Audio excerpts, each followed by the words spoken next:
पिरालो जे मड़ी वारे इलाक़े में नालिन जो गंदो पानी तलाव जी शक्ल में बीठल है, जंहिं करे रहवासी सख़्त तकलीफ़ुनि खे मुंहुं ॾियण ते मजबूर आहिनि।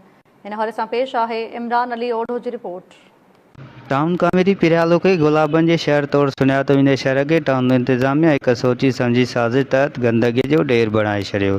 पिरालो शहर में गंदगी जो आज़ार शहरनि जो टाउन इंतजामिया खिलाफ़ एहतिजाजी मुज़ाहिरो। शहर के मुख़्तलिफ़ इलाइक़नि जा रोड रस्ता गंदे पानी हेठि अचण सां तलाउ जो देख ॾियण लॻा। इन हवाले सां शहरनि टाइम न्यूज़ सां ॻाल्हाईंदे चयो त हीअ अलफारूक कॉलोनी मुसलसिल पाणीअ में बुॾियल आहे।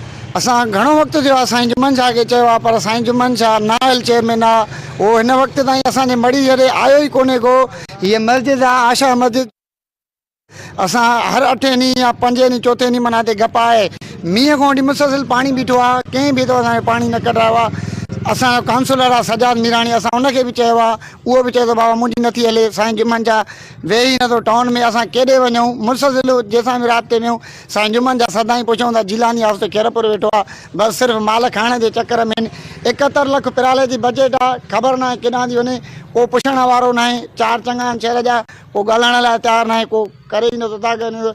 असां गोड़ी पानी जमो थे पिया, साईं जुमन शाह के हर हर वञी अपील कई आहे, पोइ बि पानी नथा कढाइनि।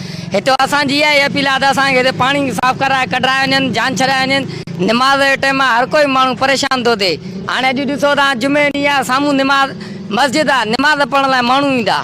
महिरबानी करे असांखे पानी कढाए ॾियो। शहरनि चूंडियल नुमाइंदनि आला अख़्तियारनि डिप्टी कमिश्नर ऐं ॿियनि खां मुतालबो कयो त नोटिस वठी करे रोडनि ते बीठल गंदो पानी ऐं गंदगी जो आज़ार ख़त्म करे बेचैनी ख़त्म कई वञे। कैमरामैन आमिर हुसैन ओढो सां गॾु इमरान अली ओढो, टाइम न्यूज़ पिरालो। नाज़रीन, मूंखे ॿुधायो सिंध